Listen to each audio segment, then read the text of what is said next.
시편 2절입니다.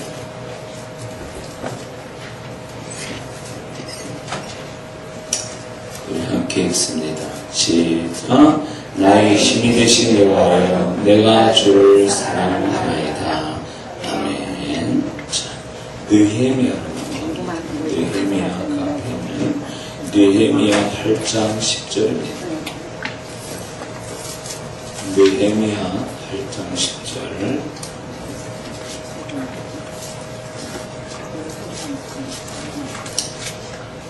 (738페이지) 정도.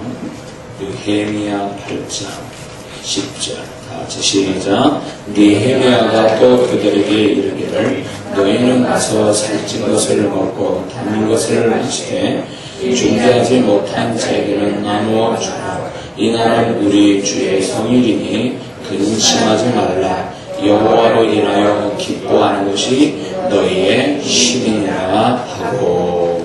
자, 오늘 아침의 말씀의 제목은 힘을 가지고 살자. 힘을 가지고 살자. 또 불을 켜주세요. 힘을 가지고 살자.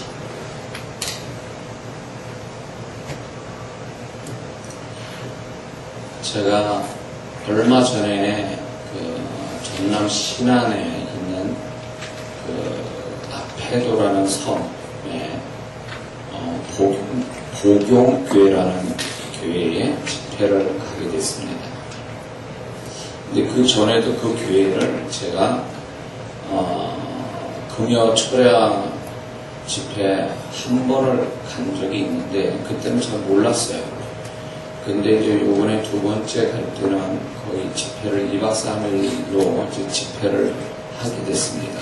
그래서 집회를 하게 됐는데 저는 거기서 깜짝 놀란 게 뭐였냐면 집회를 5번 하는데 제가 낮 집회도 한 4시간, 저녁 집회는 5시에서 6시간을 그렇게 집회를 하는데 거기에 교인분들이 반이 조금 넘게 한 7, 80명, 80명 정도 모였는데 반이 넘는 분이 70대에서 70대, 80대고 거기서 제가 어떤 분을 봤냐면 92세대 집사님과 92세대 집사님과 95세대 집사님이 그 집회를 참석했어요. 나는 그분들이 그 정도 연세가 된 줄은 몰랐어요. 92세대 그 집사님은 이렇게 앞에 이렇게 앉으셔서 기도할 때 얼마나 뜨겁게 기도한 줄 몰라요. 92세예요. 조금 더 뒤쪽으로는 95세 된 집사님이 기도를 하시는데 한 번도 자세를 흩뜨리지 않고 제 집회를 끝까지 5번 집회를 참석해서 은혜 받으시고 기도를 뜨겁게 하고 95세 된 집사님하고 92세 집사님이 기도하면서 눈물을 흘리는 것을 제가 동영상을 찍어 왔어요. 핸드폰에다, 스마트폰에. 너무 제가 은혜가 됐어요. 생각해 보세요. 92세, 95세예요. 근데 그분들이 허리가 구부러졌다고. 그런데 제가 그분들이 허리도 구부러지고 그런 분들이 은혜 받으시겠다고 그렇게 참석하는 거 보면서 제가 되레 은혜를 받았어요. 뭐가 저분을 저렇게 하나님 앞에 열정을 갖게 해줄까? 그랬을 때 저분들은 육체의 힘 가지고 저런 건 아니라는 게 제가 알게 된 거죠.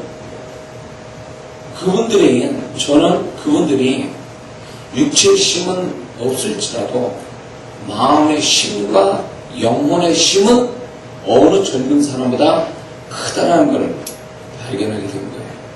그래서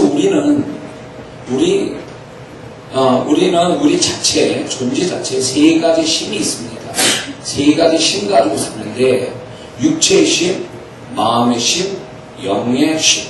이 3가지 힘이 한 사람 안에 그 힘이 3종류의 힘이 있는 거예요. 그런데 육체의 힘이 아무리 강해도 힘이 있어도 마음의 힘, 이 마음의 힘이 없는 사람은 육체의 힘이 별거 아니라는 거예요. 그래서 마음이 연약해가지고, 마음이 무기력해가지고, 저는 실제로 그런 걸 봤는데, 제가 개척 초반에 생각나는 분이 바로 그분이에요. 남자고 키가 크신 분이에요. 그런 집사람이 참, 여자 집사람이 등치가 크신데, 이분이 뭐에 걸렸냐면, 우울증에 걸린 거예요. 우울증 걸리니까, 이 무기력증이 온 거예요. 그래서 이분이 아침 11시 돼야 일어나요. 그 이전은 못 일어나요. 이게 일으켜 세우질 못해, 자기 몸 하나를. 그러니까 남편이 한 번도 아침을 제대로 먹고 출근한 적이 없다는 거예요. 근데 이분이 그러려고 그런 게 아니라 일어날 수가 없는 거예요. 일어날 수가 없는 거예요. 그걸 보면서 아무리 육체 힘이 좋다 해도 그 사람 마음의 힘이 없다면 육체 힘은 아무것도 아니라는 거예요. 그리고 마음의 힘을 잃어버리게 되면 그 육체에 질병이 오는 건 틀림없어요. 그래서 우리가 흔히 한국 사람이 입에 깔고 또 많이 얘기하는 게 스트레스라는 말을 쓰는데, 그 스트레스가 마음의 어떤 질병 아닙니까? 그것도 마음이 질병을 일으키는 아주 불안전한 마음을 얘기하는데, 그 마음이 많을수록 이 스트레스로 인한 육체의 병이 온다는 거예요. 그래서 육체의 힘은 별거 아니에요. 그리고 마음의 힘이 강한 사람은 육체가 연약해도 그걸 이겨요. 그래서 육체의 힘보다 강한 게 마음의 힘이에요. 그래서 제가 집회를 할 때 지금은 뭐 제가 그렇게 다른 분들이 놀랄 만큼 그런 어떤 집회를 이렇게 하지 못하지만, 제가 초창기 집회할 때 40대 초반에 집회할 때는 평균적으로 저녁 집회하면은 9시간씩 서서 사역을 했어요. 그러니까 저녁 7시에 강단을 쓰기 시작해가지고 새벽 4시 아니면 5시까지 서서 사역을 하는 거예요. 그거를 몇 박 며칠을 합니다. 그거를 몇 주 동안 연속으로 하는 거예요. 그러니까 저하고 같이 있는 분들은 다 병나요. 몸살이 걸려요. 입술 다 터져요. 근데 저는 그걸 하거든요. 그분들이 놀래요. 어떻게 저렇게 하냐. 내가 굉장히 육체의 힘이 좋은 줄 알아요. 근데 그게 아니에요. 왜 그러냐면, 제가 이 집회를 마치고 나면 이제 집회하는 동안에는 이 졸리지도 않아요. 그래서 잠을 잘래도 잘 수가 없어요. 배고픈 줄 몰라요. 그리고 집회를 합니다. 근데 집회가 딱 맞춰지면 그게 이 몸이 원상복귀 되어지냐고 졸음이 끝없이 와요. 그리고 이 몸이 이제 배고픈 것도 오게 되고, 그러면서 몸이 이게 다시 원점으로 돌아가는 거예요. 원래 상태로. 그래서 제가 느낀 게, 내가 이 집회하는 동안에 내가 영의 힘을 가지고 사역을 하다 보니까 그 영의 힘과 마음의 힘이 육체를 잡아요. 그래서 육체가 정지가 돼요. 그랬다가 이제 집회 끝나면 영의 힘이 좀 떨어지고 마음의 힘이 좀 떨어지면 그때 육체가 다시 원상복귀가 돼요. 좀 그걸 느껴요. 가끔 가다 보면 그 기적 같은 일 중에 그 어머니가 아기가 차에 깔리니까 차를 들었다는 얘기 있지 않습니까? 그게 마음의 힘이거든요. 마음의 힘이 육체의 힘을 이기는 거예요. 오늘날 우리 한국도 그렇고 모든 그러니까 세계가 다 그런 것 같아요. 보면 사람들의 육체가 약해졌어요. 우리 옛날에 아무거나 다 주워 먹고 그렇게 병원 안 다녀도 되게 건강하게 잘 자랐잖아요. 제 나이 때 되는 분들 다 그럴 거예요. 그런데 그래도 건강하게 살아왔는데 요즘 사람들은 건강하지 않아요. 좋은 거 먹고 좋은 환경에 살면서 건강 못해요. 그거는 몸이 약해졌다는 건데, 몸이 약해진 비결은, 그 몸이 약해진 원인은 뭐냐면 마음의 힘을 잃었기 때문에. 과거에 우리 세계처럼 악착같이 세상을 살아야 된다는 그 마음의 힘이 있어서 육체를 이기고 다 이겨왔는데, 지금 사람들은 스트레스 받지요, 일이 복잡하지, 일은 많지요. 그러면서 거기서 오는 뭐 여러 가지 마음의 어떤 어려움들이 그것이 육체를 약하게 만든 거예요. 그래서 옛날에 병원 안 가도 잘 살았을 때 병원에 의사분들이 줄 수입이 그렇게 많지는 않았어. 근데 지금은 막 병원, 대형 병원들이 막 그냥 더 늘리잖아요. 가보면 온통 아픈 사람이 왜 이렇게 아픈 사람 많은지. 그거는 그만큼 사람들이 육체가 약해졌다는 얘기는 마음이 약해져서 그렇다는 거예요. 그래서 마음이 약해져서 과거 때는 꿋꿋하게 다 이기고 한 번 웃고 한 번 타고 눈물 흘리고 다 끝나는 일들을 지금은 뭐 마음이 약해져가지고 그거 가지고 뭐 우울증 걸리고 그것 때문에 막 사안에 중대하고 막 그것 때문에 하던 일 못하고 막 이런 사람도 얼마나 많습니까? 정신과가 지금 정신과 병원이 잘 된다고 그러죠. 사람들이 그거는 뭐냐, 마음의 병이 많아졌다는 얘기죠. 마음의 병이 많아지니까 마음의 힘을 잃은 거예요. 마음의 힘을 잃으니까 육체의 힘도 같이 빠지는 거죠. 응? 그래서 육체가 건강해지려면 마음의 힘을 갖는 것이 가장 먼저예요. 그래서 육체에 무슨 뭐 좋은 음식 먹는다고 육체가 건강한 게 아니라, 그래서 많은 분들이 병을 얻거나 뭔가 좀 스트레스를 많이 받은 분들이 이제 도시에 떠나가지고 시골에 가서 병이 났다라는 분들의 얘기는 마음의 힘을 얻게 되니까 육체가 자동적으로 회복하고 힘을 얻게 되는 거죠. 자, 그런데 우리가 마음의 힘보다 더 강한 것은 영의 힘이에요. 영의 힘. 영의 힘.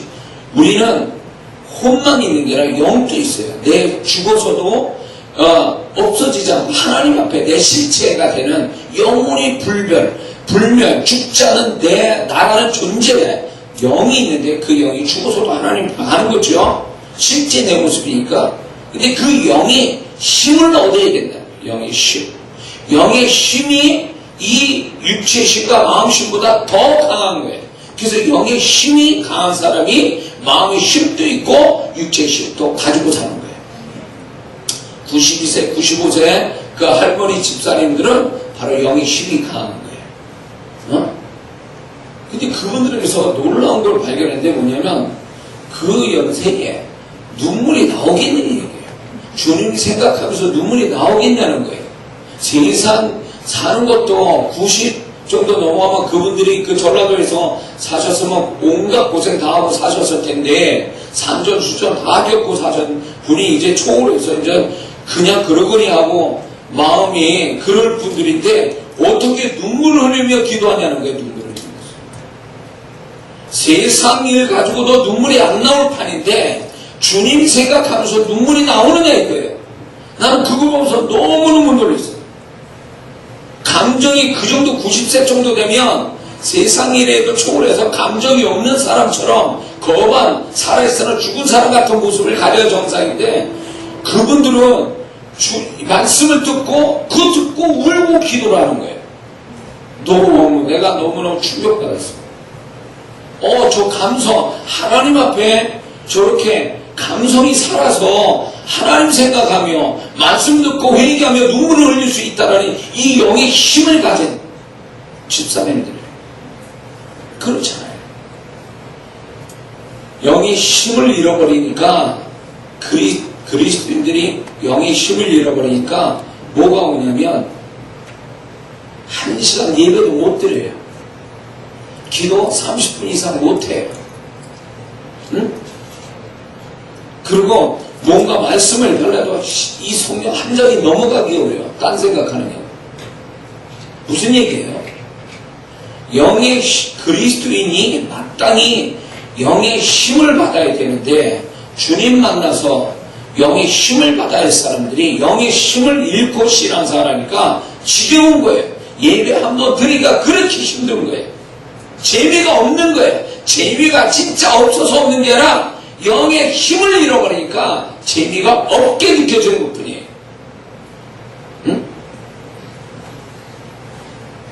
아유, 교회가 재미없어. 목사님이 재미가 없어. 설교가 은혜가 안 돼. 그게 정말 그럴까요? 자기가 영의 힘을 잃어버려서 사람이 보통 육체의 힘을 잃어버리면 밥맛도 없어지죠. 이 더운 날 밥맛이 생기겠습니까? 육체의 힘을 잃어버리면 밥맛도 없어져요. 정신이 흐리해지고 똑같아요. 영의 세계도요. 영의 힘을 잃어버리면 맛을 잃어요. 기도의 맛, 예배의 맛, 순종의 맛, 어떤 말씀을 읽는 맛 이런 거 없어져 버려요. 그냥 밋밋해. 빨리 끝나기를 바라요. 이거는 결국 뭐냐면 영의 힘을 잃은 자의 모습이에요. 그러니까 영의 힘을 잃어버리니까 영적인 것에 이제 그 공급도 못 받고 그나마 있는 영의 힘들이 거기에다가 하나님께 죄져요. 또 마음에 상처가 들어가요. 그렇게 이런 것들을 영에다 어떤 부정적 영향을 끼쳐니까 이제 나중에는 교회에 왔지만 하나님께 마음을 드릴 힘도 없는 거예요. 찬송 부를 힘도 없는 거예요. 그러다가 지쳐버리니까 영이 완전히 무기력해지니까 뭐가 돼? 교회를 안 나와요. 못 나오는 거예요. 안 나오는 게 아니라 못 나오는 거예요. 그 영혼은요. 응? 이게 얼마나 비극적인지 몰라요. 하나님이 그리스도인을 축복할 때는 반드시 이 영에다 힘을 주고 그 영의 힘을 가지고 하나님을 찾고 하나님 뜻에 순종하고 이런 가운데 하나님이 예비된 축복을 받게 하는데 영의 힘을 잃어버리면 하나님의 영적인 축복부터 육의 축복을 올라가는데 영적인 축복을 못 받으니까 당연히 육의 축복을 못 받는 거예요.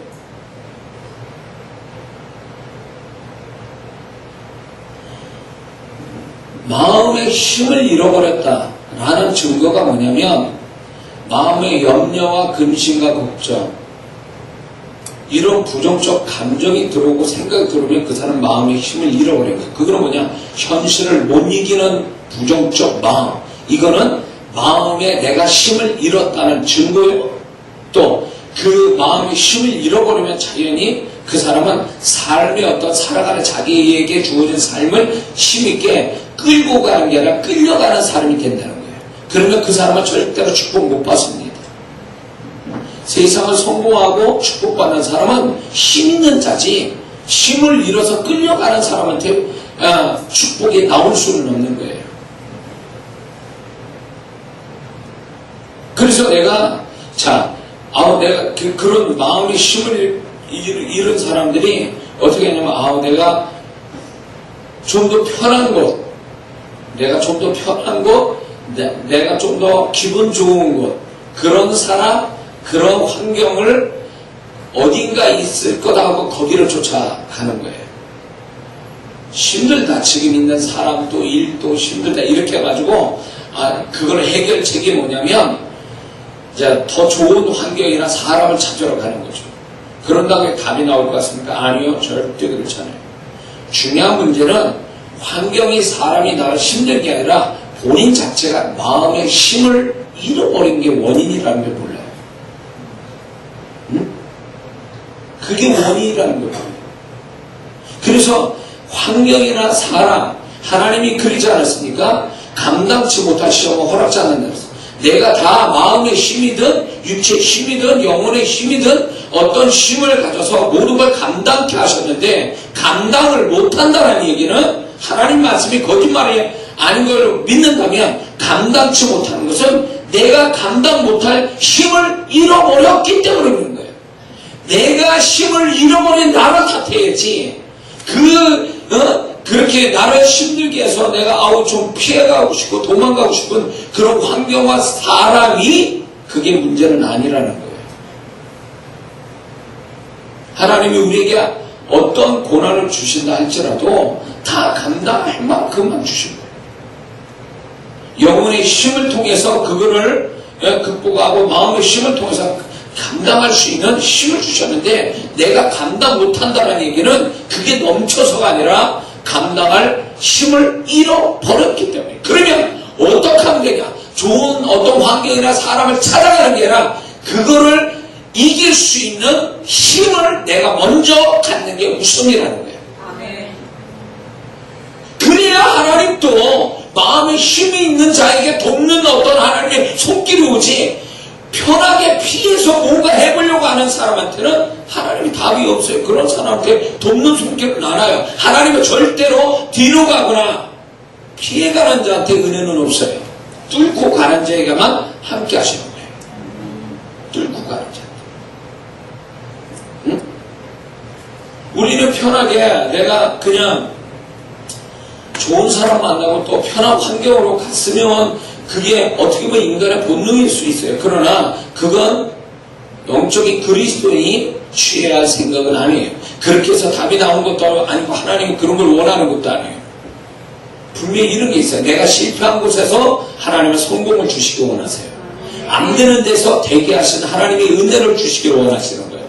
쓰라리 내가 거기에 상처를 입고 피해서 어디로 도망가서 내가 이렇게 어떤 실패하고 안 되는 그것을 하나의 쓸쓸한 어떤 추억거리로 삼는 건 하나의 뜻이 아니에요.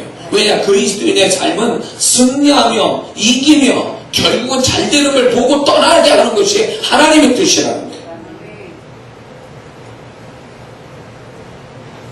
그거는 제 삶을 두고 얘기합니다. 왜? 하나님은 제가 가장 이제 안 되고 포기해야 할 그 상황에서 그런 환경에서 거기서 축복을 하나님이 주셨으니까 내가 탈진돼가지고 더 이상 나는 영도 마음도 힘을 다 잃어버린 그 상황에 하나님이 저를 축복할 때 환경부터 축복한 게 아니라 나부터 고치시는 작업을 했어요. 다 방전된 나의 영과 마음과 육체를 하나님이 주권적으로 나를 세신 배터리 충전하듯이 충전해 주셔서 그것 가지고 여전히 환경은 여전히 그대로예요. 사람도 그대로예요. 그런데 달라진 건 내가 달라진 거예요. 내가 그걸 극복할 수 있는 힘이 넘친 거예요. 에너자이저가 된 거예요. 네?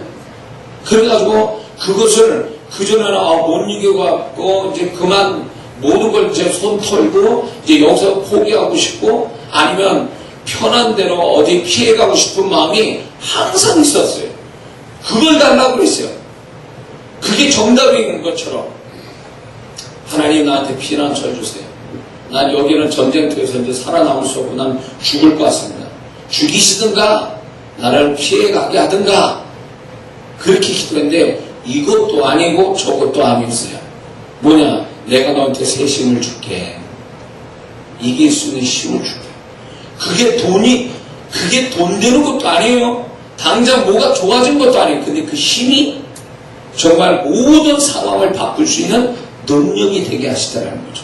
그러면서 제가 깨달은 게 뭐냐면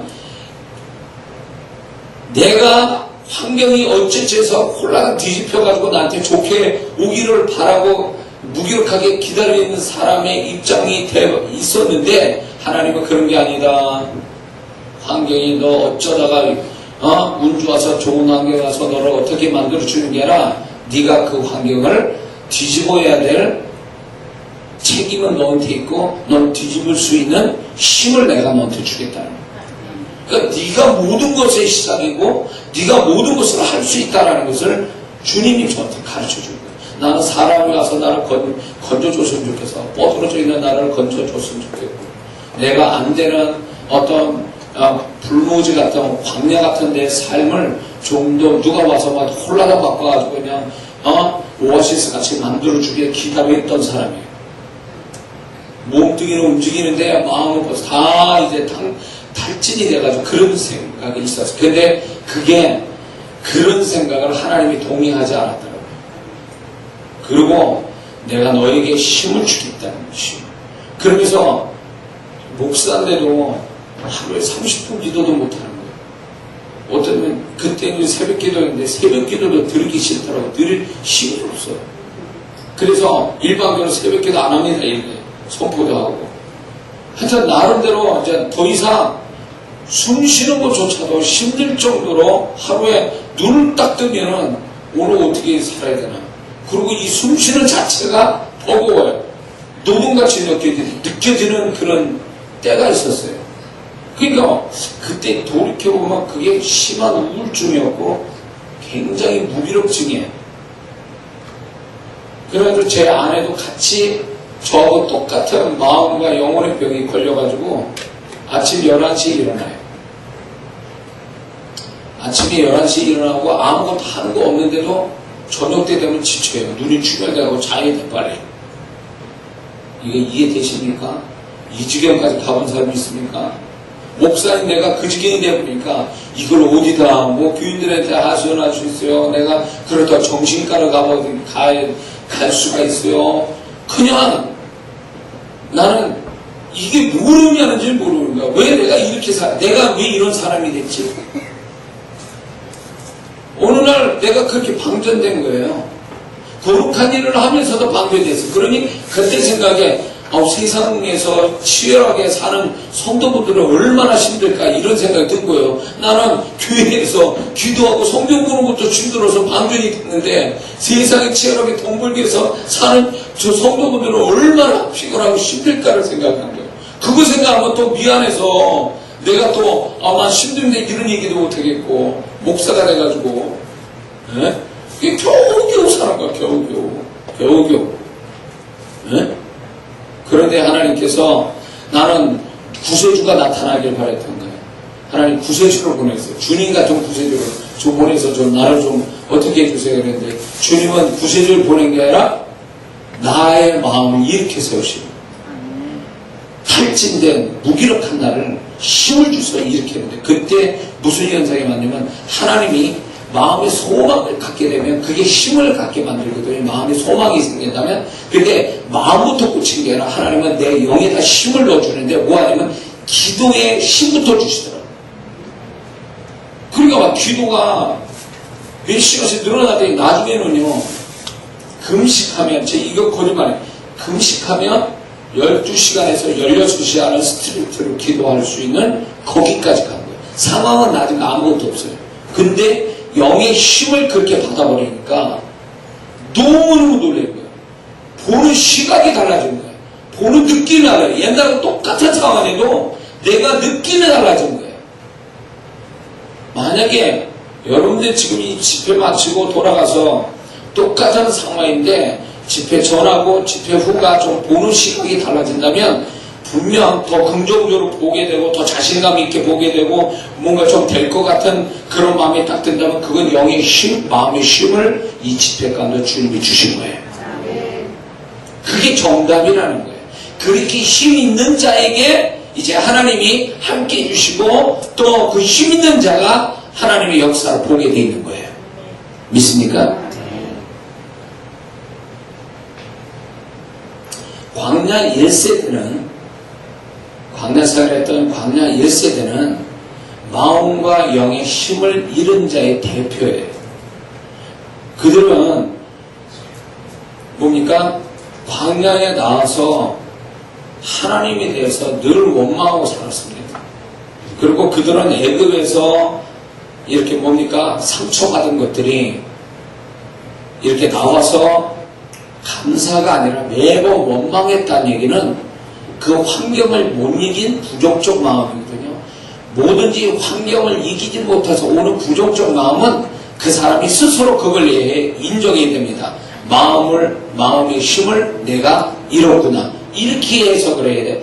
그래야 뭔가 그 상황을 이길 수 있는 뭔가 하나님의 도우심이 온단 말이에요. 근데 저 인간 때문에 내가 이렇게 힘들어졌다. 내가 저 사람 때문에 상처받아서 미움도 생기고 원망도 생기고 이유를 댑니다. 근데 어떻게 보면 그게 맞는 것 같아요. 근데 중요한 거는 그걸 이길 수 있는 마음이 있는데 못 이겨서 부정적인 마음이 오는 것을 내 탓을 해야지 그 사람과 환경 탓해서 답이 나오진 않는다는 거예요. 그런 식으로 인식하면 하나님은 절대 그 사람을 환경과 사람을 이기는 축복을 못 본다는 거예요. 지는 자한테 성경은 지는 자한테 약속을 주신 적이 없어요. 지는 자한테 위로는 있을지 몰라도 지는 자에게 축복을 약속한 적은 없다는 거예요. 계시록에 보면 7교회를 향하여 주님이 동일하게 반복한 말씀 뭐예요? 이기는 자에게 상급을 약속하잖아요. 네? 하나님 졌다고 맨날 져가지고 원망하고 불평하고 슬퍼하고 이런 마음을 갖는다고 주님이 축복할 것입니까? 절대로 마음의 힘을 잃어버려서 부정적 마음을 갖거나 영의 힘을 잃어버려서 예배도 기도도 못한 그런 사람한테는 축복에 갈 수가 없다는 거예요. 그 상태에서 축복을 안 주십니다. 줄 수가 없어요. 왜냐면 그런 상태에서 축복을 준다도 그 사람은 그걸 가지고 관리할 수도 없고 그거를 더 큰 축복으로 만들 수 있는 능력도 안 되는 거예요. 그러니까 하나님은 그 사람 존재부터 힘을 주시기를 원하세요. 그래서 하나님의 축복의 시작은 어디서 오냐? 그 사람 영과 마음의 어떤 상태로 가느냐가 하나님의 축복의 가능점이 되는 거예요.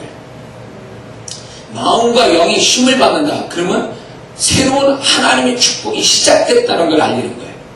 그 사람은 그 마음에 일어난 긍정적 사건이 결국은 그의 삶에 긍정적 사건을 가져오는 그 전초전이에요.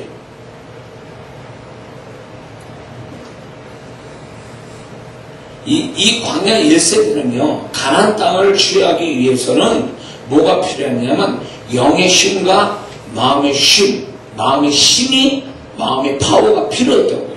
그래서 광야라는 시간을 하나님이 보내게 하신 거예요. 왜? 가나안 땅을 취할 수 있는 힘 있는 자를 만들어야 되는데, 이들이 애굽에서 나왔을 때 벌써 이미 마음에 상처를 안고 왔기 때문에 피해의식, 열등감, 이런 것들이 그들의 마음에 병이 있었던 사람들이기 때문에 이게 광야에서 뭔가 하나님을 고치기 위해서 시간을 광야에서 버는 거예요. 가나안 땅 들어가기 전에. 그런데 그들은 마음이 고쳐지지 않았다라는 거예요. 마음의 힘을 잃은 상태. 그래서 원망하는 그 자체는 마음의 힘을 잃어버렸다는 하나의 증거인데, 하나님은 그 원망이 감사로 바뀌고, 그리고 영의 힘을 갖는 것, 하나님을 끝없이 신뢰하는 것, 하나님을 바라보는 것, 하나님의 인도하심을 끝까지 인도하심을 받을 수 있는 그런 순종, 이것이 영의 힘인데 이 광야 1세대는 그걸 다 놓친 거예요. 영의 힘도 못 받았고 마음의 힘도 가지지 못하니까 그들은 힘없는 자가 돼서 가나안 땅을 취할 수 없는 거예요. 힘 있는 광야 2세대가, 그 자식의 세대가 가나안 땅을 찾았잖아요. 힘이 있다는 것은 보세요. 그들이 요단강에 그 홍수가 나서 넘치는 요단강 앞에서도 너희들은 물을 밟아라. 그들은 정말로 영의 힘이 있으니까, 하나님을 믿는 그 영의 힘이 있으니까 그냥 물속에 들어간 거예요. 말씀 그대로 믿고. 여리고성을 돌아라 그래요. 상식의 바깥에도 그들은 그 여리고성을 돌았단 말이죠. 그래서 무너뜨렸어요. 광야 2세대의 영과 마음의 힘을 가진 이 광야 2세대가 하나님의 약속을 받게 됐단 말이죠. 중요한 얘기예요. 성경에 보면 민수기에 이런 얘기합니다. 그들이 진행할 때에, 앞으로 모세의 어떤 지도받아서 가나안 땅으로 가서 진행할 때에 피곤하여 뒤에 처진 자들이 있다고 했어요. 그 피곤하여 힘을 잃었다 그 얘기예요. 마음이든 그걸, 이 구약의 사건은 굉장히 영적인 예표인데, 그들이 육체의 힘을 잃어서 피곤하여 뒤처질 때 그 뒤에서 누가 있었냐면 아말렉 족속이 그들을 쳐 죽였다 그랬습니다. 중요한 얘기예요. 마음의 영혼의 힘을 잃은 자는 하나님의 약속을 받기도 전에, 성취가 되기도 전에 귀신에 잡힌다는 거예요. 그래서 귀신에 잡혀서 하나님 축복은커녕 귀신에 잡혀서 손해보고 거만 죽게 되는 사람 될 수 있음을 계시하는 거죠. 왜 남들은 다 앞에 가는데 왜 뒤처지는 피곤함이 그들한테 왔냐 그 얘기예요. 피곤해서 뒤처져서 힘을 잃은 자한테는 결국 귀신의 역사밖에 없는 거예요. 하나님, 내가 이럴 수밖에 없네. 내가 이렇게 이런 환경, 이런 사건, 이런 사람 때문에 내가 이렇게 될 수밖에 없어요. 탈진되고 내가 힘을 잃을 수밖에 없어요. 그 변명은 안 통한다는 거예요. 그렇게 말해봐야 하나님한테는 은혜를 못 입어요. 네? 다 나를 탓해야 돼. 못 이긴 나를 탓해야지. 힘을 잃어서, 힘이 없어서 그게 데미지 받은 나를 탓해야지. 힘이 있었다면 감당하고도 남을 텐데. 영의 힘, 마음의 힘. 만약에 마음에 하나님이 믿음, 소망, 사랑이 우리 안에 그것이 있어서 마음의 힘을 갖게 됐다면 어떤 것을 날 미워해도 난 사랑으로 이길 수 있는 거예요. 네? 아무리 절망적인 가운데 있어도 마음의 소망으로 이길 수 있는 거예요. 아무리 내가 믿을 수 없는 곳이라도 주님 하나, 주님 한 분 믿는 믿음으로 다 이길 수 있는 거예요. 우리의 모든 이김은 우리 안에 있는 거예요. 그런데 우리가 이길 수 없다는 것을 내 안에 이기지 못하게는 힘 빠진 나를 보는 게 아니라 강한 나를 그렇게 이긴 그것만 더 봐서 그거 사람 환경을 보면서 저것 때문에 내가 못 이겼다 라면서 자꾸 그것으로 책임을 돌리고 그 탓으로 돌린다면 그 사람은 영원히 어쩌면 이기는 자가 못 될 겁니다. 맨날 사람 탓하고 환경 탓하고 하나님 날 불쌍히 여기서 불쌍히 여기시지. 그러나 그 사람은 축복은 없어요. 그걸 알아야죠. 응?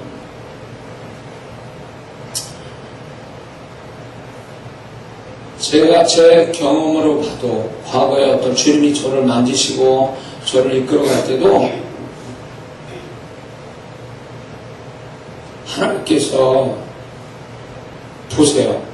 복음서에도 보면 중풍병자가 마가복음에 보면 중풍병자가 몸을 못 움직이잖아요. 그러니까 네 사람의 도움을 받고 옵니다. 근데 이 네 사람도 중풍병자가 얼마나 간절히 부탁했는지 아니면 동일한 마음인지 알 수는 없어요. 그렇게 지붕을 뜯어서 주님 앞에까지 달아내리는 거죠. 그거는 뭘 얘기하냐면 중풍병자의 육체의 힘은 없어도 그 영과 마음의 힘은 가지고 있는 자라는 걸 얘기해 줘요. 그러니까 육체의 힘이 없어도 그 한 가지 힘만 있다면 그거 가지고 뭔가 더 긍정적으로 나가려고 한다면 하나님 그걸 돕는다는 거죠. 응? 소경, 중풍병자, 혈류증 여인 다 보면 어느 한 부분에 힘은 없는 자예요. 경제적인 힘도 없고 육체의 힘도 없고 그런 사람이. 그러나 그들이 기적을 경험한 것은 다른 사람이 가지지 않는 힘을 가졌는데 영의 힘을 가진 거죠. 주님 앞에 가면 내가 고침받을 수 있고 새로운 인생 살 수 있고 이 하나의 영의 힘이 그의 인생을 바꾸는 거예요. 그러므로 우리가 육체의 힘이 없고 아무리 환경에 어떤 힘이 없는 그런 모습으로 살아간다 해도 내가 영의 힘, 마음의 힘만 있다면 그 모든 걸 반전시킬 수 있음을 성경에서 얘기해 주잖아요. 왜 우리는 그런 걸 모를까요?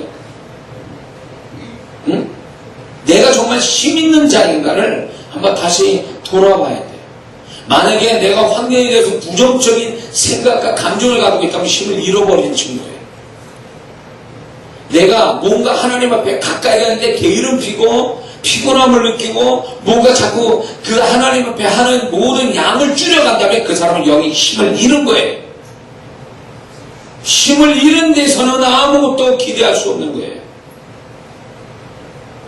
그래서 하나님은 우리에게 뭘 요구하냐면 힘을 가져라. 힘 있는 자만이 축복을 쟁취할 수 있다. 응? 없는 축복도 만든다는 거예요. 힘 있는 자. 그래서 제가 사역을 그렇게 많이 하면서 많은 성도들을 보면서 거만 죽게 돼가지고 예루살렘에서 여리고성으로 내려가는 강도 만난 그 거만 죽게 된 그 사람 상태로 이 집회에 참석하다가 하나님께서 이 사람의 어떤 모든 힘을 잃어버리게 하는 어떤 그런 것들에 대해서 하나님의 영의 힘부터 부어넣어줘서 살게 하시더라고요. 영의 힘을 주시니까 이제 회개도 되고 기도할 마음도 생기고 뭔가 집중력도 생기고 응? 영의 힘을 잃은 증거 또 하나가 뭐가 있냐면 집중력 떨어지는 거예요. 사람이 밥을 안 먹고 육체의 힘을 잃어버리면요 멍해져요. 기운이 빠지면서 멍해 초점이 안 잡혀요. 집중이 안 돼요. 똑같아요. 영의 힘을 잃어버리면 집중력이 떨어져요. 그래서 무슨 말씀 하는지 뭔가 이게 집중해서 뭔가 은혜를 받아야 되는데 집중이 안 돼. 힘을 잃어. 이렇게 집중할 수 있다는 건 힘이 있다는 얘기예요. 힘이 있다. 응?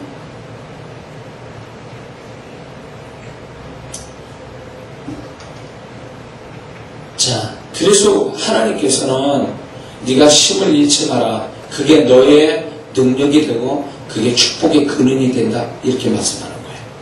그래서 환경과 사람, 그것이 너의 힘이 아니고 네 스스로 너 안에 있는 영과 마음의 힘을 갖는 것이 진짜 그게 능력이고 그게 축복이다. 그겁니다. 우리는 힘을 바깥에서 얻으려고 해요. 바깥에 있는 걸 힘이라고 여기고 자기 그걸 힘으로 여기지만 그거는 진정한 나의 힘이 될 수 없어요. 그것들이 사라져버리면 그 사람은 아무것도 맥을 못 추는 무기력한 사람이 될 수도 있어요. 어떤 사람은 지식의 힘이에요. 근데 그 지식이 날아가 버리면 그 사람은 무기력한 사람이 돼요. 빼앗기면 눈에 보이는 어떤 힘이라고 여겨지는 걸 가지고 있으나 그게 빼앗기면 그 사람은 아주 빈털터리 돼서 힘없는 무기력한 사람이 될 수 있어요. 근데 빼앗기지 않을 수 있는 내 안에 영과 마음의 힘을 갖는다면 그 사람은 그 힘 때문에 세상이 말하는 힘이 있다는 걸 다 얻을 수 있는 능력이 바로 내 영과 마음의 힘을 가진 그 사람만이 그걸 얻을 수 있어요. 자, 그렇다면 성경은 어떻게 해야 우리가 힘을 가질 수 있을까 할 때 주님이 그걸 우리에게 가르쳐 주십니다. 마태복음 12장 28절 보니까 성령을 힘입어 귀신을 쫓아내는 곳이며 이런 말씀이 있습니다. 성령께서 우리를 힘있게 해주는 어떤 근원이 돼요. 그래서 성령의 임재, 성령의 충만, 이건 힘을 우리가 그 말은 결국 말해서 성령으로 인해서 내가 영의 힘을 받았다 그런 뜻이에요. 그래서 우리가 이제 또 우리가 이제 성령의 깊은 임재와 탁치를 받는 것뿐만 아니라 우리가 방언기도 하는 것도 영의 힘을 갖게 되는 비결이에요. 그래서 이런 게 있습니다. 기도하기 전에는 슬프고 답답하고 화도 나고 이런 마음을 가지고 이렇게 했다가 기도를 딱 하고 방언기도를 1시간 한바탕 하고 나면 그런 마음이 사라지고 오히려 긍정적 마음이 들어온다는 것은 결국 그 방언기도가 그 사람의 영의 힘을 갖게 해줘서 그런 부정적 감정을 덮어버리는 거예요. 그래서 방언기도가 그렇게 좋은 거예요. 그리고 이 방언기도를 통해서 성령의 탁치를 받게 되니까 자연히 그 영이 무기력함에서 벗어나게 된다. 그래서 기도도 못하겠고 마음대로 막 날리고 이런 사람이 있으면 제가 하는 얘기가 항상 그거예요. 기도를 하되 방언기도를 하고 방언기도를 하되 소리를 크게 내면서 방언기도 하라는 거예요. 그리고 할 수만 있다면 몸의 진동을 같이 하라는 거예요. 보면은 이런 게 있습니다. 마음에 상처가 많은 사람, 영에 무기력한 사람이 성령의 불을 탁 받아버리면요 무슨 현상이 오냐면 이 사람 살리기 위해서 이렇게 진동을 심하게 하고 뒹구는 현상, 소리를 바락바락 지르게 하는 그런 자기도 모르게 그런 현상을 성령이 일으킬 때가 있어요. 그게 뭐냐면 다시 말해서 그 사람이 힘을 잃게 하는 걸 빼버리고 또 성령을 통해서 힘을 주시기 위해서 그런 현상들이 일어나요. 그러면 그 사람 그렇게 한바탕 하고 나면 딴 사람 되버려요. 응? 그래서 우리가 이렇게 마음에 눌림이 있고 병든 마음을 갖고 있거나 영이 무기력해진 사람은 제일 좋은 방법은 소리를 크게 진동하면서 방언기도 하는 거예요. 그러면 삽니다. 그 사람 힘을 얻어요. 응? 또 뭐가 있냐면 사도행전 19장 20절을 보면 이런 말씀이 있어요. 주의 말씀이 힘이 있어 흠함하여 하나님의 말씀, 선포된 하나님의 말씀이 우리를 힘있게 하는 것입니다. 그래서 왜 그리스도인들이 오늘은 성경 공부 많이 하는데도 영의 힘이 없느냐 할 때 말씀을 소리로 안 듣고 눈으로 보기 때문에 그런 거예요. 눈으로 보는 말씀은 지식으로 들어와서 나에게 힘을 안 줍니다. 말씀은 소리로 들려줘야 그 그 말씀이 우리를 힘있게 만들어줘요. 그래서 설교를 영어로 하는 설교를 듣던가 아니면 성경을 소리내서 읽게 되면 읽다가 사람이 힘을 얻게 되는 거예요. 그래서 말씀은 소리로 들어야지 눈으로 봐서 머리로 들어가게 해서는 안 됩니다.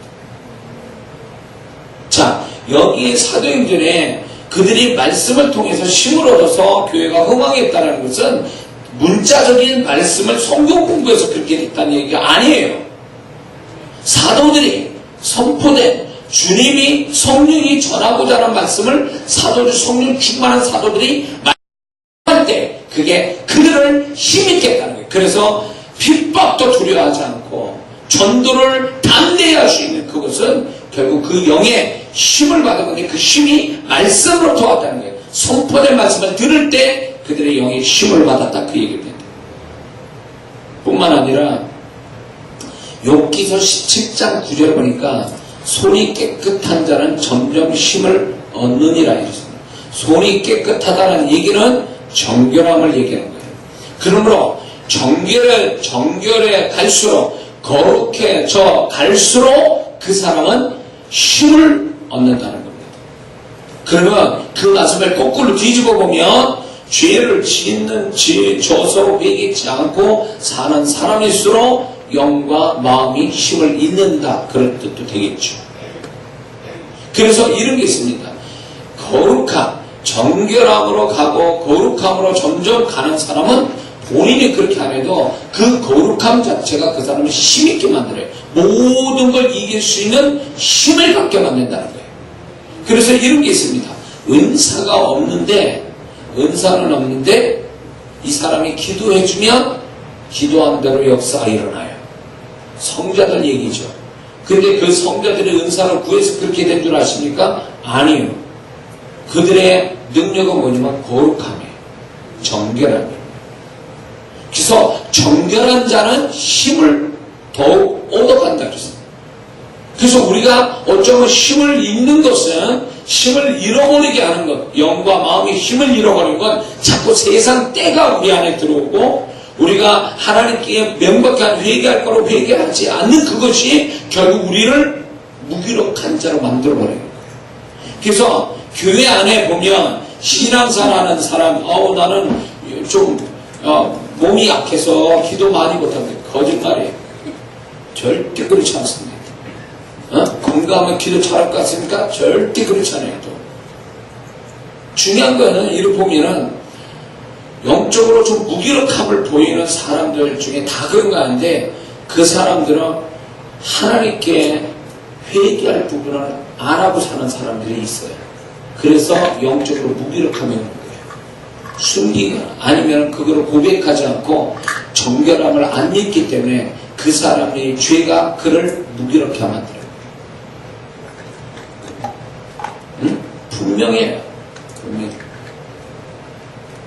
그게 참 희한한 거는 내가 회개를 하면 뭔지 모르는 힘이 와요. 기쁨이 생겨요. 사함의 기쁨, 또 용서함의 그 어떤 하나님 용서한 가운데 다시 또 회복시켜줘서 원래 힘이 다시 생기는 이게 회개에서 오는 거예요. 근데 회개를 안 하고 살면 계속 무기력해지는 거예요. 그러니까 자기가 회개하지 않았기 때문에 무기력한 영과 마음이 무기력해졌다는 걸 몰라요. 그래서 우울증 걸린 사람들, 그래서 무기력함이 오는 사람들, 우울증 환자들 중에 그 마음에 회개치 않고 용서치 않고 뭔가 하나님 앞에 하나님이 볼 때 명백하게 죄라고 하는 그 부분에 그거를 인정하지 않고 자꾸 남 탓하고 자기가 분명히 그 죄를 양심이 고발하는데도 회개치 않는 그것이 그 사람 마음의 병을 더 심하게 만들고 그 사람의 영이 무기력함을 가져오는 거예요. 교회 생활하는 사람들, 무기력한 신앙생활 하는 사람들 보면은 반 이상은 그럴걸요. 근데 자기는 그게 원인인 줄 몰라요. 재미가 없어서 난 그것밖에 못합니다. 기도 내용이 없어서 그것밖에 못해요. 졸려서 성경 못 본다. 그게 이유가 아니라니까. 왜 몰라서 그럴 수도 있고 알면서도 그런 사람들이 있어요. 응? 근데 이런 게 있습니다. 정결함을 입고 하나님을 더 거룩해져 가는 사람은 힘 있는 자니까 계속 어떤 영적인 일을 해도 지치지 않는 어떤 주님이 힘을 공급해 주는 것들이 있어요. 그러니까 저는 92세, 95세 그 할머니 집사님들이 말씀을 듣고 뜨겁게 눈물을 흘리면서 기도하는 그 모습이 저분의 영의 힘을 갖게끔 저 회개가 저렇게 뭔가 하나님 앞에 거룩하게 살려고 하는 그것이 저분들의 힘이라는 거죠. 힘.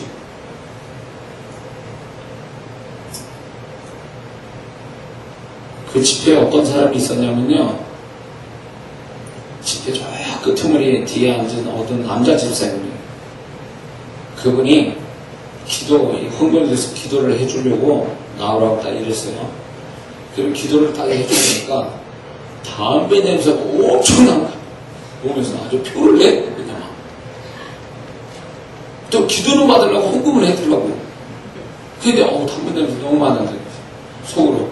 그래도 이제 기도를 이렇게 해주려니까 이분이 딱 얘기가 뭐라냐면 목사님 제가 이 다리가 짧아요. 한쪽이. 그래서 불편합니다. 그래서 한번 봅시다. 그래가지고 앉으세요. 딱 해놓고 발을 딱 재보니까 한 2cm가 짧아. 그러니까 당연히 불편하지. 걸을 때 쫀득거리면서 걸었어요. 근데 이제 제가 정말 거짓말 안 해서 30초 만에 딱 하나님이 딱 2cm 자라게 하시는 거예요. 이분이 놀란 거예요. 그 전에서 자기가 자라는 게 느낌이 나니까 2cm가 자라는 게 느낌 딱 보니까 뭐 맞춰보니까 딱 맞아. 너무나 그 오랜 동안 자기가 그 짝짝이 병신 나는처럼 병신 어떤 모습으로 그렇게 살았던 모습이 30초 만에 딱 해결이 나니까 이분 놀랐어요. 그 다음 집회 때 어떻게 됐어요? 앞에 오더라가. 기도도 안 했던 사람이 딱 그렇게 되니까 막 기도하기 시작하더라고요. 그 뒤에 냄새가 안 나지. 그다음부터는 냄새가 안 나. 영의 힘을 받았어. 그래서 그거를 끊어버리는 힘이 생긴 건지, 아니면 기도할 힘도 생기고, 집회에 집중하는 힘도 생겼어요. 야, 진짜. 네? 난 그것도 봤네. 그런 분을. 너무너무 감사하더라고요. 그러니까, 그분은 담배 냄새 풍기고 막 이럴 때 자기 나름 죄책감이 있었겠지. 그러나 회개는 안 한 사람이에요. 그러니까 그렇게 하고도 교회 오는 사람이겠지. 집사인데도 불구하고. 어? 부흥사가 어떤 사람인 줄 알면서도 기도받겠다고 오는 그 뻔뻔함도 그렇고. 근데 이분이 기도도 못하고 막 이랬던 분이 하나님이 그걸 딱 하나님의 역사를 딱 보고 나니까 이분이 막 나름대로 회개를 한 것 같아. 근데 냄새도 안 나고 앞자리에 앉을 수 있는 당당함도 생긴 거예요. 그래가지고 열심히. 그분이 내가 은혜 받았어요. 그분이. 마지막 막판에는 막 하나님께 열심히 내는 그 모습에 내가 감동을 받았어요. 아, 저분은 스스로 어떤 영적인 어떤 죄책감, 영의 죄책감이나 이런 것들을 벗겨내니까 힘이 생긴 거예요. 영의 힘. 그러니까 하나님께 또 열심히 기도하고 그런 어떤 그 악한 습관을 끊어낼 수 있는 그런 능력도 생긴 거예요. 힘이 생긴 거예요. 네. 그러니까 나는 연약해서 뭐 안 됩니다. 뭐 못합니다. 그래서 나는 위로받아야 되고 나는 보호받아야 되고 아니요. 절대 하나님은 그런 사람을 그리스도인으로 만들지 않습니다. 이기는 자로 만드시지 패배해서 위로나 받는 사람을 만들려고 우리를 구원하신 게 아니란 말이죠.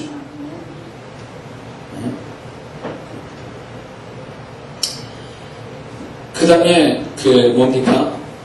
여호수아서 15장에 보면 갈렙이 헤브론 땅에 있는 아낙 자손이 있는 헤브론 땅을 달라고 합니다. 여호수아에게. 그래서 싸워서 내가 그 땅을 갖겠습니다. 이렇게 얘기합니다. 넘버 2의 특권을 버리고 이제 그 땅을 달라고 했죠. 이 갈렙은 80이 넘은 사람인데도 여전히 싸울 수 있는 힘, 그리고 이길 수 있다라는 어떤 믿음, 이런 것들은 결국 이 갈렙이 어떻게 그렇게 힘 있는 자가 될 수 있었을까 할 때 두 가지. 이 도전 정신과 긍정적 믿음이에요. 이것이 그 사람을 힘있게 만든 거예요. 뭔가 도전할 게 있고 목표가 있고 그걸 이룰 수 있는 하나님이 이루어 주실 거라는 이 믿음을 가지면 그 사람은 항상 힘 있는 자가 된다는 것입니다. 믿습니까? 그래서 우리는 이거예요. 우리가 가지고 있는 나를 이길 것 같은, 나를 패배시킬 것 같은 거를 너무 크게 보지 말라는 얘기예요. 그거를 너무 두렵게 보지 말라는 거예요. 여호수아 갈렙같이 가나안 땅의 7 족속을 저들은 우리의 밥입니다. 이런 그걸 우습게 보는 그 태도가 우리가 이기는 자가 된다는 거죠. 힘 있는 자가 된다는 거죠. 우리가 왜 힘을 가지고 있음에도 불구하고 힘을 잃어버린 줄 아세요? 상대를 너무 크게 봐서 그래요. 상대를 너무 나를 이길 것처럼 보기 때문에 그런 거예요. 하나님은 우리가 질 자를 앞에 놓고 패배당하게 하려고 우리의 삶을 이끈 적은 없어요. 다 이기라고 주신 거지 지라고 주신 건 없다 이 얘기예요. 근데 우리는 질 것 같아, 안 될 것 같아, 힘들 것 같아, 이런 식으로 그 내 앞에 있는 그 나를 힘들게 그 모든 것들을 크게 보고 이길 상대, 나를 이길 상대로 자꾸 그렇게 보는 이 불길한 이 믿음 때문에 오히려 우리는 힘을 잃어버리는 거예요. 다윗이 보세요. 나의 힘이 되신 여호와여, 내가 주를 사랑합니다. 그는요, 자기가 가지고 있는 삶을요, 죽음의 한계선에서 왔다 갔다 하는 전쟁을 치르는 다윗이잖아요. 그런 다윗이 그거를 이길 수 있는 힘이 어디서 나오냐면 하나님으로부터 왔다 고백하는 거예요. 그게 나의 힘의 근원 되신 여호와여, 내가 주를 사랑합니다. 그러니까 자기가 살아가는 이 모든 힘의 대결에서 자기 앞에 있는 환경들, 상황들에 이길 수 있는 힘은 결국 자기한테 있는 게 아니라 나에게 힘을 주시는 그분, 그 하나님에게 그 힘이 온다라는 고백. 그 힘을 받아서 그는 다 이겼다 그 얘기죠. 이게 너무너무 중요해요. 다윗이 그래서 어떻게 보면 낙심하고 그가 정말 이제 다 포기하고 막 이판삼판으로 아니면 오히려 사울한테 잡혀 죽임을 당하든가 아니면 막 무기력해질 수 있는 그런 사람이었단 말이에요. 그러나 다윗은 끝내 이기는 자가 됐습니다. 그 이기는 힘이 자기 의지에서 나온 게 아니라 하나님으로부터 힘을 받아서 내가 이겼다 이렇게 말하는 거예요. 바울도 그 고린도후서 11장 23절에서 27절의 어마어마한 그 다양한 고난을 수도 없이 오랜 시간 동안 그걸 당하면서도 그가 이렇게 얘기해요. 디모데후서 4장 가서 나의 달려갈 길을 다 가고 선한 싸움 다 싸우고 나의 달려갈 길을 다 가고 선한 싸움 다 싸우고 내 믿음을 지켜서 이게 뭔 말인 줄 아세요? 승리했다 그 얘기예요. 난 이겼다 그 얘기예요. 지금까지 해온 것에 그 힘이 어딨냐 할 때 빌립보서 4장 13절에 내게 능력 주신 자 안에서 내가 모든 걸 할 수 있다. 모든 걸 이길 수 있다 그 얘기죠. 그래서 바울이 그렇게 질 수밖에 없고 그런 정말로 질 수밖에 없는 패배당할 수 없는 상황에 놓여서도 그는 지는 자가 아니라 이길 수 있었던 거는 결국 자기 능력이 아니고 자기 스스로 만드는 힘이 아니라 주님, 나에게 그 힘을 주시는 능력 주시는 주님으로부터 내가 모든 걸 이길 수 있었다 이렇게 고백하는 거예요. 그래서 그리스도인들의 힘은요, 내가 스스로 긍정적인 마음 아니면 내 의지에서 나온 그 힘은 못 이겨요. 내 앞에 있는 문제도. 그러나 나에게 힘을 주시는 그분을 바라고 그 힘이 되신 주님이 나에게 정말 힘이 돼주세요 라고 할 때에 내가 그 상황을 그 모든 일들을 이겨낼 수 있는. 자, 우리는 이거예요. 우리가 가지고 있는 환경, 우리가 그 환경들이 나를 힘을 잃게 만드는데 우리는 그 환경을 이길 수 있는 힘이 진짜 이게 중요한 문제지 그 문제가 해결될 거냐 해결이 되지 못할 거냐 이게 중요한 문제는 아니라는 거예요. 우리는 이런 사람이 있어요. 그 사람이 살아가다가 어떤 문제를 만났어요. 그 문제를 해결하려고 애를 썼어요. 그래서 그게 해결됐어요. 어떻게든지 해결이 됐어요. 근데 그 다음부터 어떻게 되는 줄 아세요? 교회 안 나와요. 예배 안 드려요. 문제는 해결됐는데 예배 안 드려요. 기도 안 해요. 왜 그럴까요? 그 문제 해결하느냐고 영이 다 무너진 거예요. 힘을 잃어버린 거예요. 패배당한 거예요. 이런 얘기 들어봤습니까? 어느 며느리가 예수 믿는 여자가 시집을 갔어요.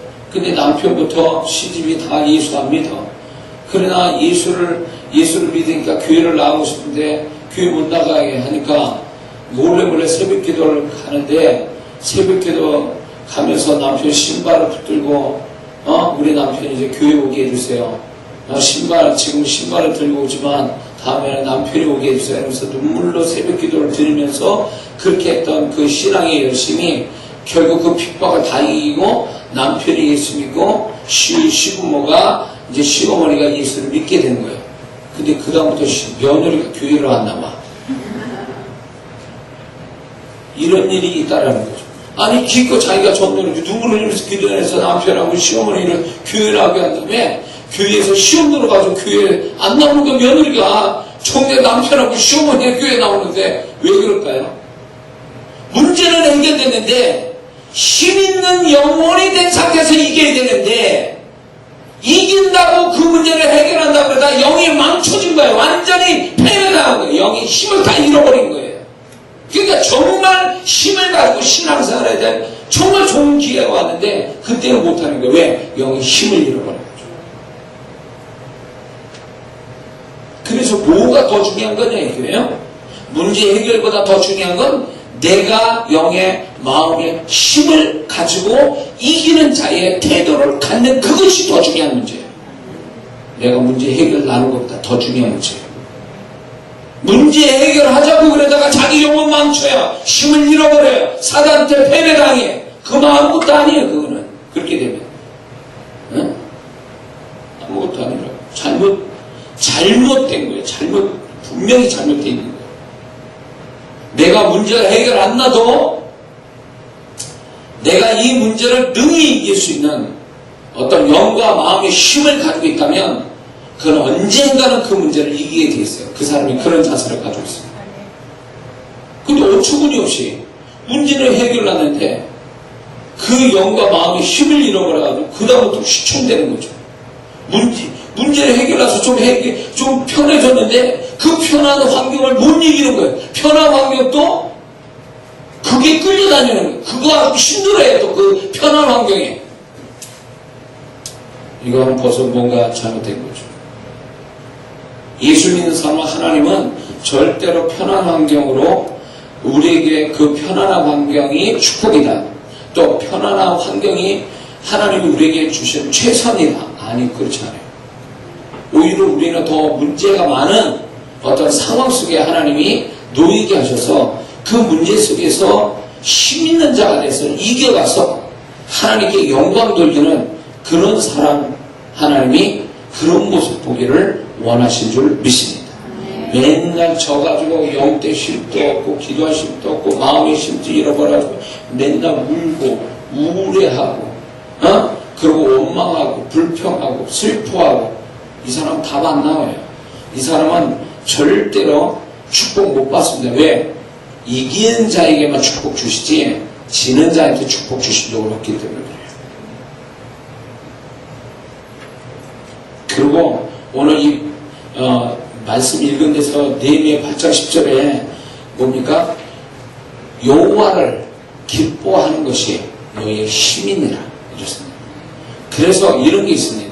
우리가 힘을 가진 자가 되려면 무조건 교회에 오는 거, 기도하는 거, 뭔가 하나님께 가까이 가는 거, 또 주님을 생각만 해도 그냥 기분 좋다, 아주 의도적으로 그렇게 하는 것이 결국에 미국에 가서 나를 힘있게 만든다.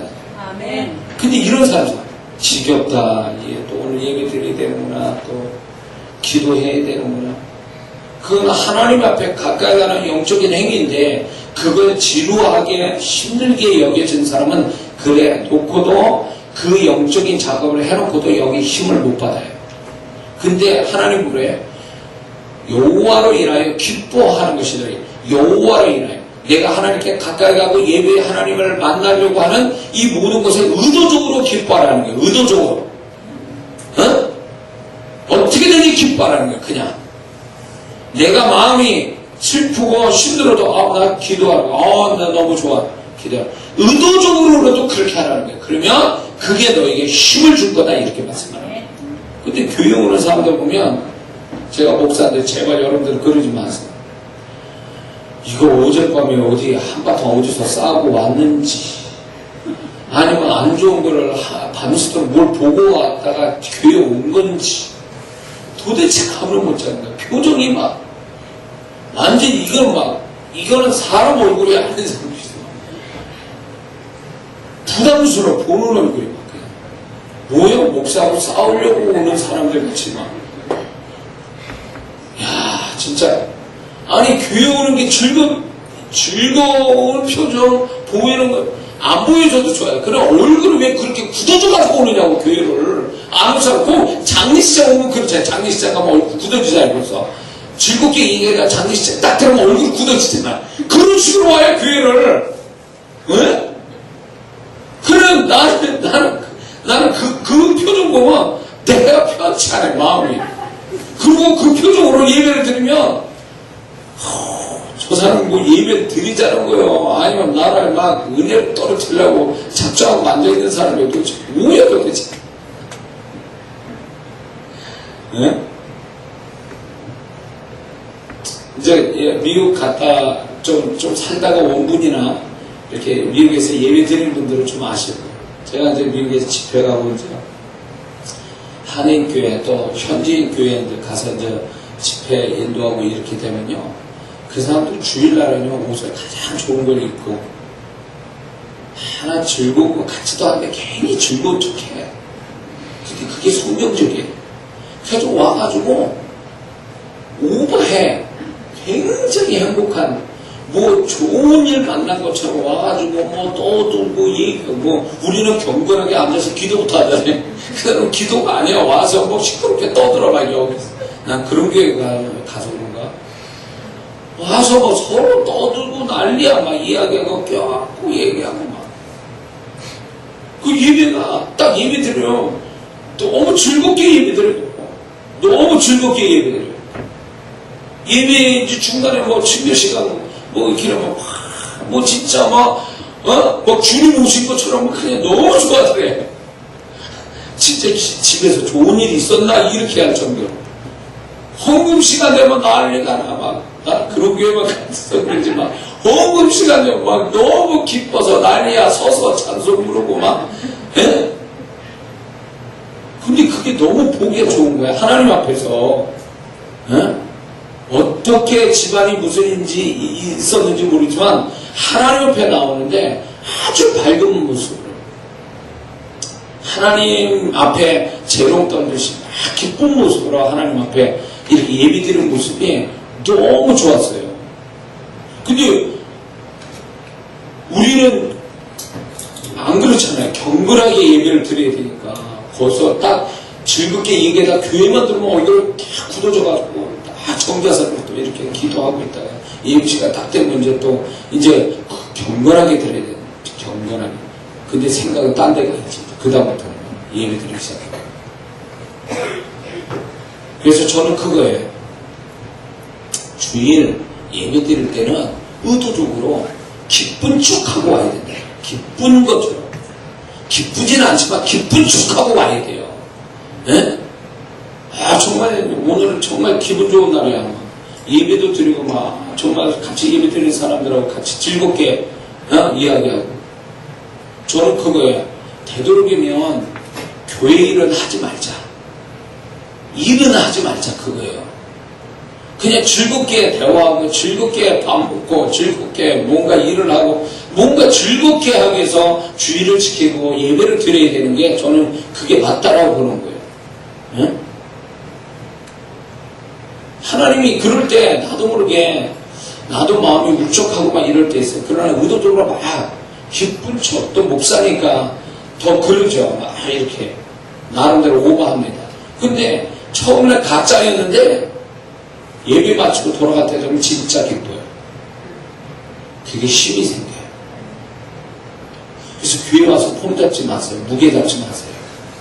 교회에서는 딱 오픈하고 서로 즐거운 시간, 즐거운 대화, 즐거운 식사, 즐거운 어떤 모임, 이런 것들을 좀 갖는다면 내가 우울했던 그런 내가 뭔가 이렇게 패배당해서 영과 마음이 무기력하고 좀 뭔가 부정적으로 돌아가는 그것들이 내가 의도적으로 주님 만나고 주님께 가까이 하는 것을 기뻐할 때 다 회복이 된다. 힘을 얻는다. 힘. 자, 그래서 주의를 잘 지킨 사람은 어떻게 하냐? 월요일날 아침에 일어나보세요. 어떤 마음이 드는가? 주의를 잘 지켜서 영의 힘과 마음의 힘을 받은 사람은 월요일날 아침 딱 일어나면 힘있게 일어납니다. 또 이제 한 주간 또 즐겁게 또 한 주간 사는구나. 이런 마음으로 든 사람은 주일날 힘 받은 사람이야. 그런데 월요일 아침 딱 일어나, 아이고, 또 이 일주일 어떻게 사냐. 또 오늘, 야, 힘들다. 벌써 끙끙 나는 소리부터 하고 일어난다. 주일 잘못 지킨 거야, 이거. 잘못 지킨 거. 저는 교회가 작아서도 그럴 수도 있지만, 근데 저는 그 마음 변치 않아요. 제가 지금까지 교회를 몇 번 개척하면서 느낀 게 절대로 피곤할 정도로 지칠 정도로 일은 하지 마라. 주님의 일을. 주님은 그렇게 안 시킨다는 거예요. 응? 즐기는 마음으로 즐거워할 수 있는 그 수준까지 하나님 일을 시키지 지겹다 이거 못해 먹겠다 막 이런 식으로까지 간다면 이건 주님의 일이 아니에요. 절대 그래요. 그럼 저는 뭐라 그러냐 그런 사람 놔라 하지 마라 딱 이래요. 주님은 그런 태도에 영광 안 받으시고 그게 본인한테 축복이 안 된다는 거예요. 고만하라 그렇게 얘기해요. 고만하라. 제가 이런 게 있어요. 여기는 이제 지안이 꽃꽂이 안 하는데 이제 평택교회는 꽃꽂이 한단 말이에요. 그러면 제가 영적으로 얼마나 민감하냐면 내가 그러려고 그러는 게 아니라 딱 꽃꽂이 보면 꽃꽂이 한 그 사람 심령이 보여요. 이것도 뭐 억지로 했구나. 그냥 마음 없이 했구나 이거. 그 꽃에서 나와요. 근데 어느 날은 그게 이뻐서도 아니에요. 꽃이 뭐 화려해서도 안 돼요. 딱 꽃을 보면 감동이 쫙 하고 오는 순간 있어요. 그럼 여자없어요. 눈물을 흘리면서 꽃꽂이 했다.